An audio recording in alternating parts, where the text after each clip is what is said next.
A'udzubillahi minasyaitonirrajim. Bismillahirrahmanirrahim. Assalamualaikum warahmatullahi wabarakatuh. Kembali lagi di channel Sampul Hitam. Sebelumnya Mang Sukir minta maaf untuk cerita tepian darah. Mang Sukir belum bisa melanjutkan. Sebenarnya cerita ini sudah tamat di aplikasi Joylada. Namun aplikasi ini katanya mau tutup, sehingga bab lanjutannya tidak bisa dibuka.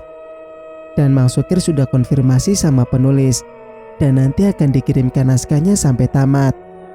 Dan insya Allah nanti Mang Sukir akan melanjutkan jika sudah dikirimkan naskahnya. Untuk itu, sambil menunggu, Mang Sukir akan membacakan cerita baru yang berjudul Bakso Ular. Cerita ini ditulis Umi Gani. Bagi teman-teman yang ingin membacanya secara langsung, bisa langsung kunjungi link yang saya sudah siapkan ada di deskripsi. Dan tak perlu berlama-lama, bagaimanakah untuk cerita kali ini? Ini dia kisahnya. Selamat mendengarkan. Siapa sangka gadis bernama Gita menghilang saat makan bakso di warung pondok bakso Bang Kumis bersama sahabatnya. Penny namanya. Ia berusaha mencari keberadaan Gita. Ia begitu yakin jika sahabatnya itu masih berada di dalam warung saat ia makan bersama siang itu. Saat ia makan bersama siang itu, siapakah Bang Kumis? Ada apa di dalam warung bakso itu? Bagaimana Penny menyelamatkan kita?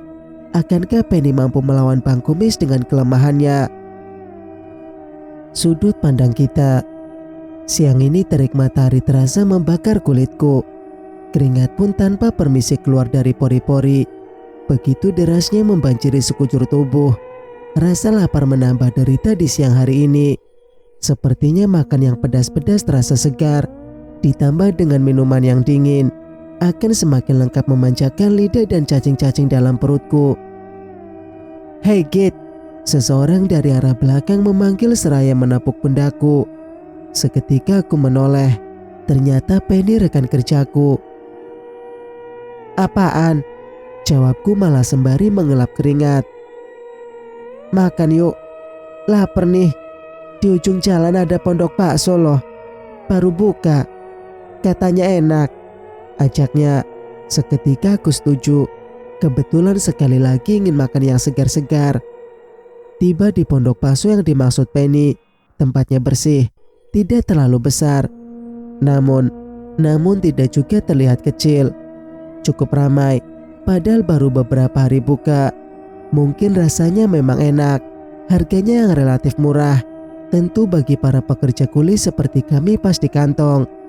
Setelah kami memesan 2 bakso dan 2 es teh manis, kami duduk menunggu sembari ngobrol ngalor ngidul gak jelas. Kit, kamu tahu gak berita yang lagi hit sekarang? Ungkapnya seraya mencodongkan tubuhnya di atas meja. Kami saling berhadapan. Gak tahu, apa emang? Jawabku tanya balik. Lagi banyak ular di mana-mana. Ih, serem, ujarnya bergidik. Entah dia takut atau jijik. Biarinlah, mungkin itu ular lagi pengen piknik. Aku terkekeh menanggapi obrolannya. Tak lama pesanan kami datang.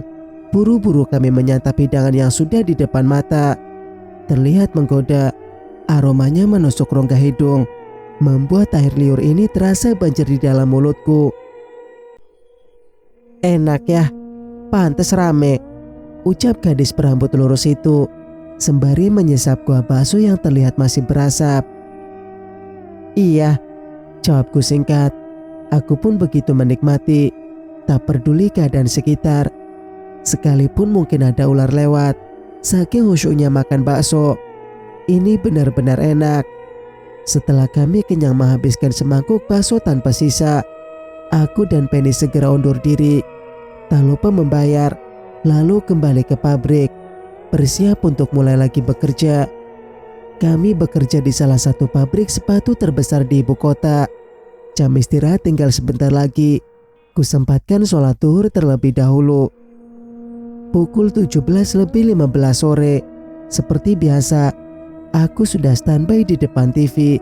Waktunya layah-layah setelah seharian bekerja. Beberapa kali mengganti channel, Semua cara begitu membosankan. Hingga kutemukan salah satu channel yang menayangkan sebuah berita. Di situ terlihat jelas sedang menayangkan kabar yang sedang viral. Apalagi kalau bukan tentang ular. Beberapa daerah merasa resah dengan kemunculan banyak ular secara tiba-tiba. Tak sedikit warga menjadi korban karena dipatuk ular. Bahkan ada juga yang kehilangan beberapa hewan peliharaannya, seperti ayam dan juga kelinci. Serem. Lama aku menatap layar LED berukuran 21 inch itu. Masih tentang ular. Kengerianku bertambah saat justru banyak orang yang malah memanfaatkan ular tersebut. Identiknya ular mempunyai kesan menakutkan dan berbahaya karena memiliki bisa yang mematikan. Tidak sedikit pula yang merasa geli melihat ular. Apalagi bila harus memakan daging dan meminum darahnya. Namun, menurut berita, ternyata hampir semua bagian tubuh ular seperti daging, darah, dan empedu sangat bermanfaat. Karena mengetahui manfaat ini, salah seorang warga membuka lapak yang khusus menjual ular. Bahkan menyediakan daging ular yang diolah menjadi abon, kapsul, empedu, bahkan minyak dari lemak ular. Ia juga memperdagangkan ular segar siap saji dengan harga 50.000 per ekor. Meski terbilang mahal, penikmat ular di warungnya cukup banyak. Seketika perutku mual, terasa diubak-ubak. Rasa jijik menjalar ke seluruh tubuh kala melihat ular-ular itu sedang diolahnya dengan beberapa orang menyantap hidangan itu. Buru-buru ku ganti tayangan itu.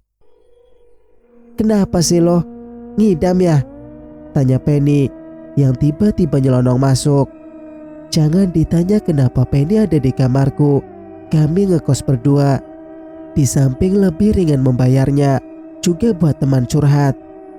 "Jijik aku lihat orang makan ular," jawabku sembari mengoles minyak angin pada hidungku. Seketika gadis itu tertawa puas. "Nah loh, baru lihat kan beritanya?" "Makanya non, jangan nonton sinetron mulu," ledeknya. Masih terkekeh, aku memutar bola mata malas, lalu melirik kresek yang dibawa Penny. "Apaan tuh?" tanyaku penasaran, masih mengoles minyak pada hidungku yang mancung ini. "Aku beli nasi bungkus sama abon di warung tadi. Lauk alternatif kalau lagi bokeh. Hehe." Gadis itu memperlihatkan gigi putihnya yang rapi. "Ih, mending jangan makan abon-abon gitu deh, Pen," pintaku. "Memang kenapa?" tanya Penny begitu penasaran. Alisnya terlihat berkerut. "Takut pakai daging ular." "Apaan sih lo? Lebay amat. Ini abon sapi, Neng." Ia melenggang pergi, meletakkan kresek yang ia bawa di sampingku. "Ya mana tahu kita, tulisannya doang sapi, ternyata daging ular."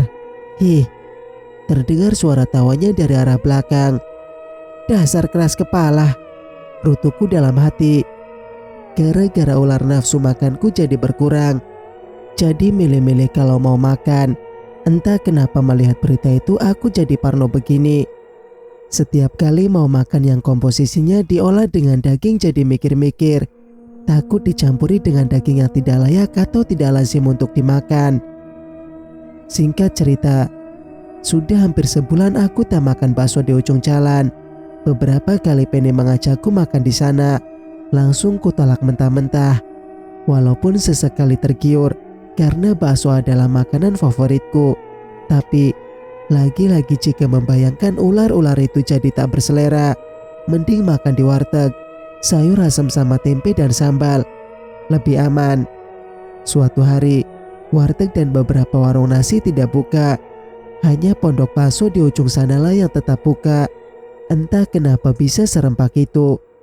Mogok jualan mungkin, harga sembako tambah naik. Namun, anehnya pondok bakso itu semakin hari semakin ramai. Apalagi semua warung tutup. Bukannya ikut mogok malah terlihat santai. Bahkan harga baksonya masih murah. Padahal harga daging sapi juga cukup membludak. Penny mengajakku makan bakso. Awalnya kutolak. Namun, berbagai rayuannya mampu membuatku luluh. Akhirnya kami pergi makan bakso Bang Kumis. Saat pesanan sudah di depan mata, aku menoleh saliva berat. Bayangan tentang ular menari-nari di atas mangkuk bersama bakso itu. "Woi, dimakan. Bukan diliatin doang.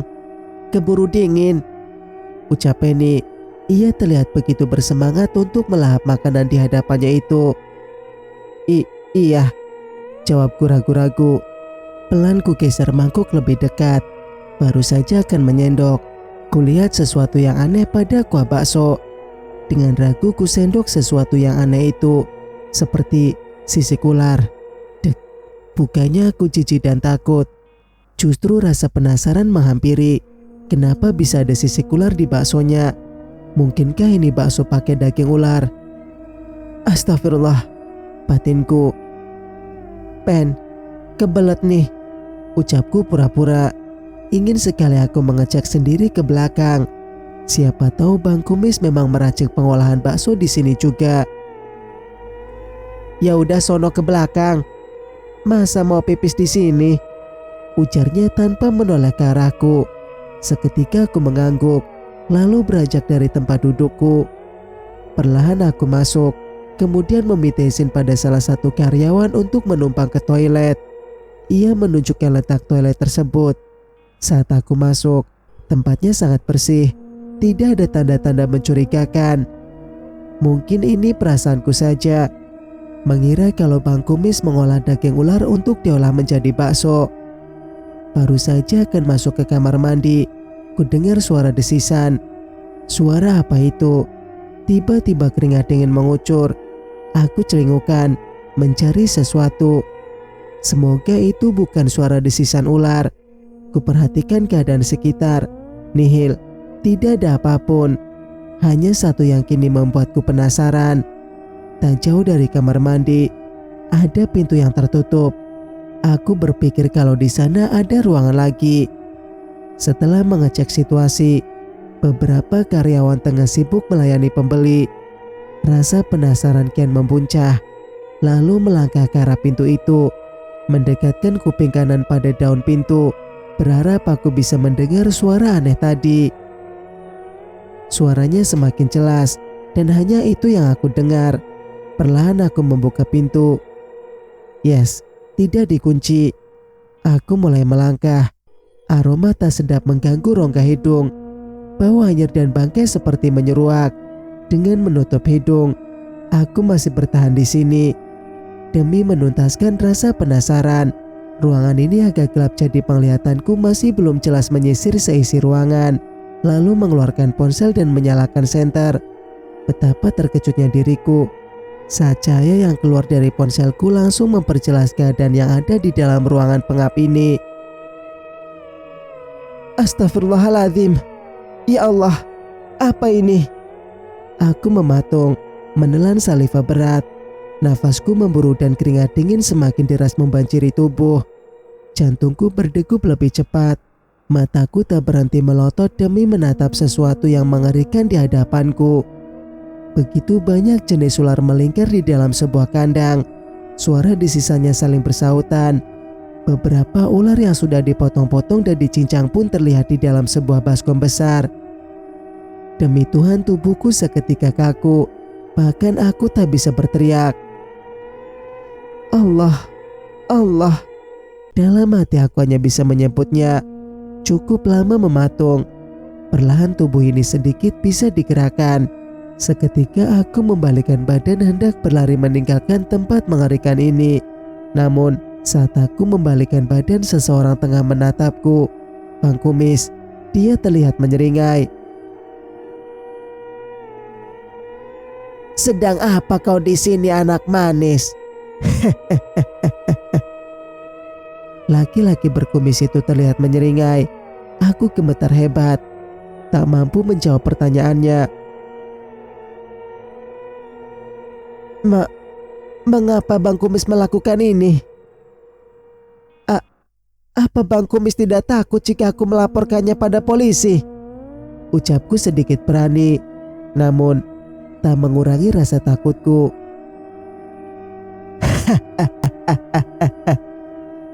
Sebelum kau melaporkannya pada polisi, Aku sudah terlebih dulu mencincang tubuhmu menjadi olahan bakso anak manis. Terangnya lagi. Apa maksudmu? Sebelum kau beberapa orang juga sudah mengetahui rahasiaku. Tapi sayang, mereka berakhir mengenaskan. Sama seperti ular-ular itu. Gelak tawanya membuatku semakin takut. Dek, jantungku seperti berhenti berdetak. Ternyata aku juga berhadapan dengan seorang pembunuh. Lihat ini. Bang Kumis menunjukkan sesuatu di dalam ember. Mataku seketika melotot. Beberapa potongan tangan dan kaki manusia bertumpuk di dalam ember. Juga beberapa daging yang sudah dipotong terpisah di dalam ember yang lain. Tubuhku lemas, pusing dan kepala terasa berat. Penglihatanku semakin kabur. Tak lama tubuhku ambruk. Gelap, aku tak sadarkan diri. Mungkin setelah ini aku akan menjadi campuran bakso Bang Kumis. Sudut pandang Penny. Sudah hampir setengah jam aku menunggu kita. Ia pamit ke toilet, tapi sampai sekarang belum keluar juga. Padahal aku sudah selesai makan dari tadi. Bahkan bakso milik kita juga sudah habis kumakan. Keburu dingin, nanti gak enak. Sayangkan. Kemana sih tuh bocah? Udah hampir jam 1 juga. Bentar lagi kan mulai kerja. Aku menggerutu bagian mama yang mencari anaknya sambil membawa sapu karena main gak pulang-pulang. Biar saja si kita. Aku sampai dia kalau keluar. Kesabaranku sudah habis. Cukup. Aku beranjak dari tempat dudukku, lalu menghampiri salah satu karyawan Bang Kumis. Permisi mas, sapaku lembut. Seketika mas-mas yang mengenakan kemeja hitam itu menoleh ke arahku. Masya Allah, gantengnya. Aku mematung demi menatap wajah mas kasir itu.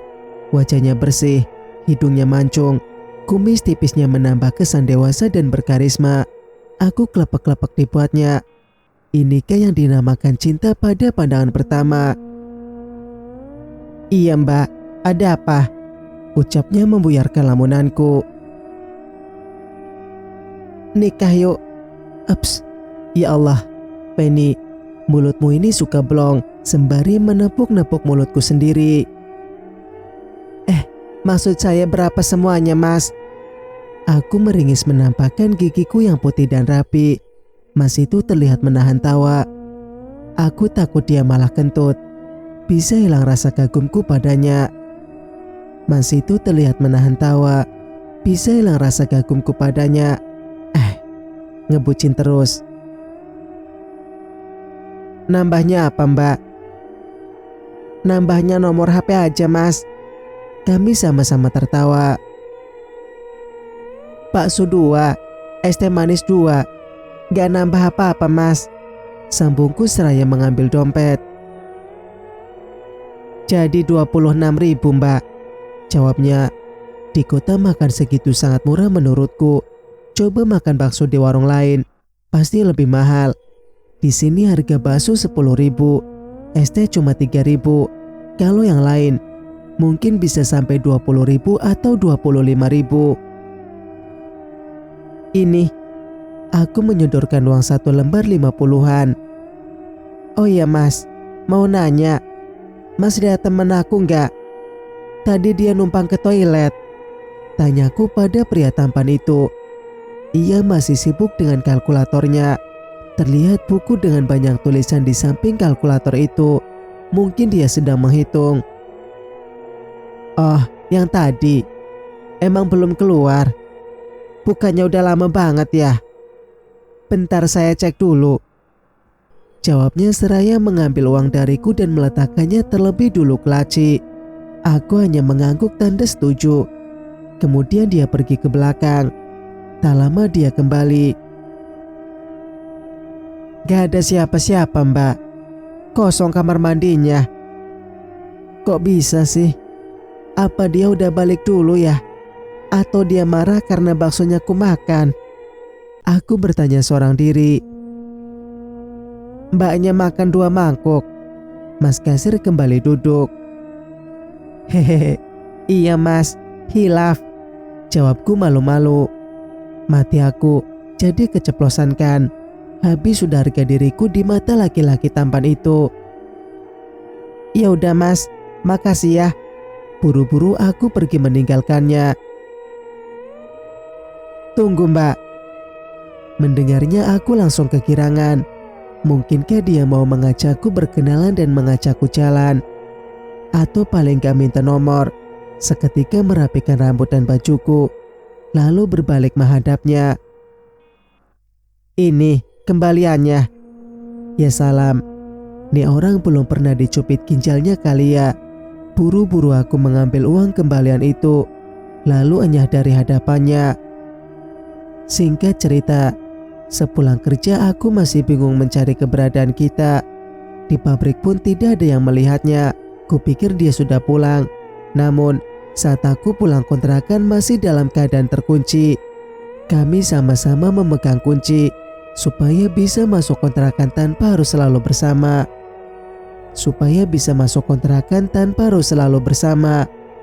Kemana sih kita? Aku mondar-mandir tak karuan.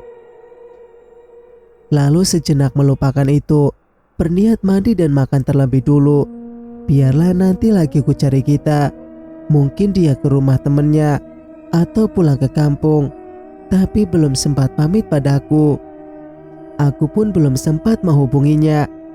Karena kebetulan pulsa dan kontakku sudah habis. Maklum, tanggal tua. Singkat cerita, hari sudah gelap. Tapi Gerutu masih saja lapar. Uang juga tinggal kembalian beli bakso tadi siang.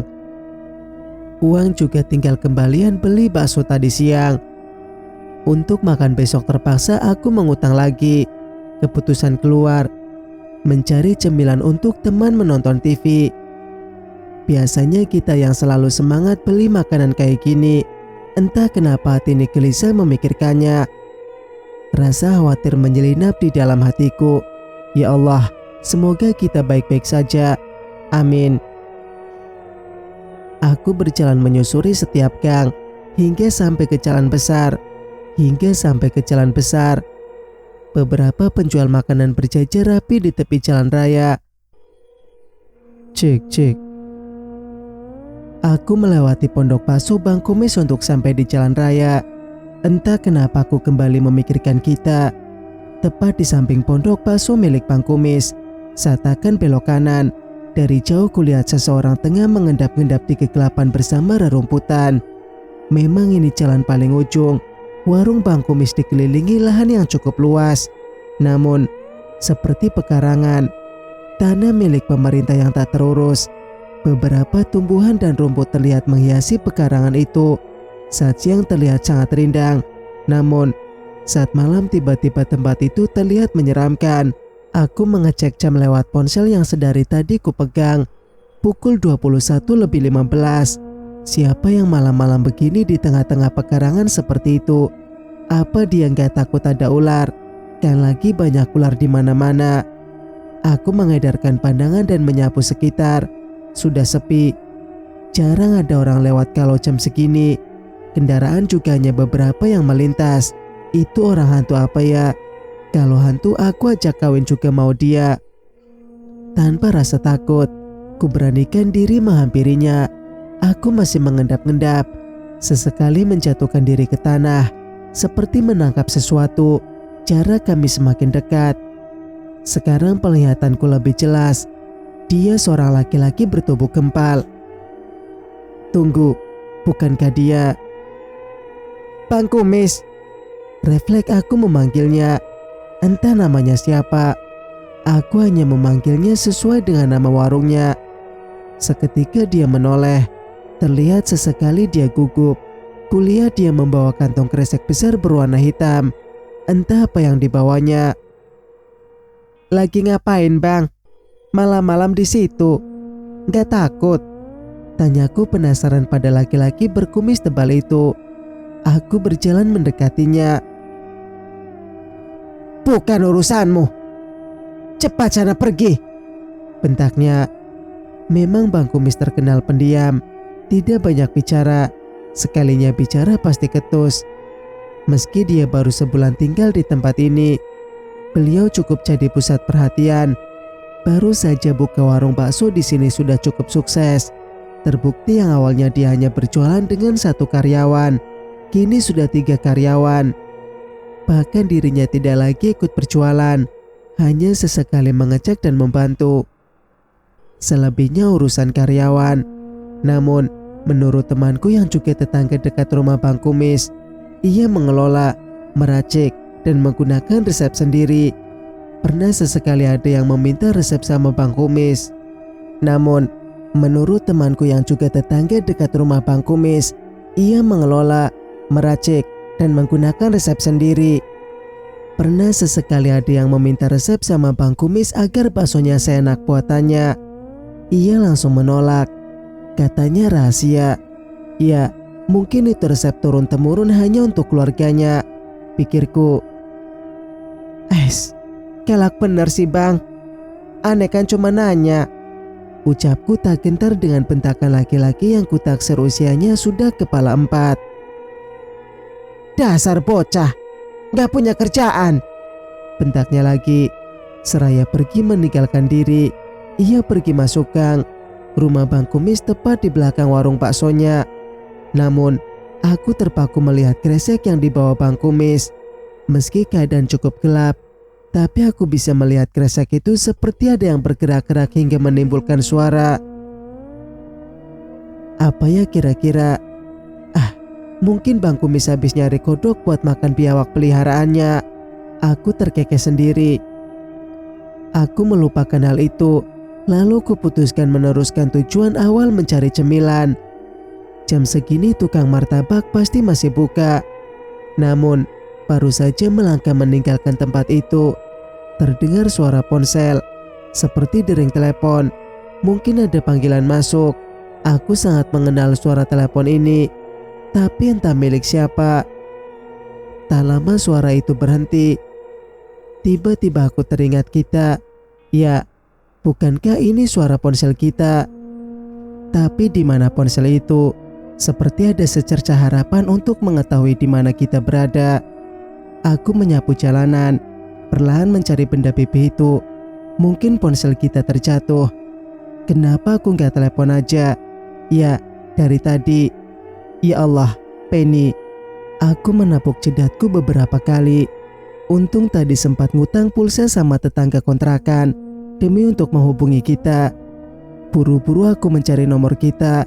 Lalu ku tekan tombol panggil. Nyambung.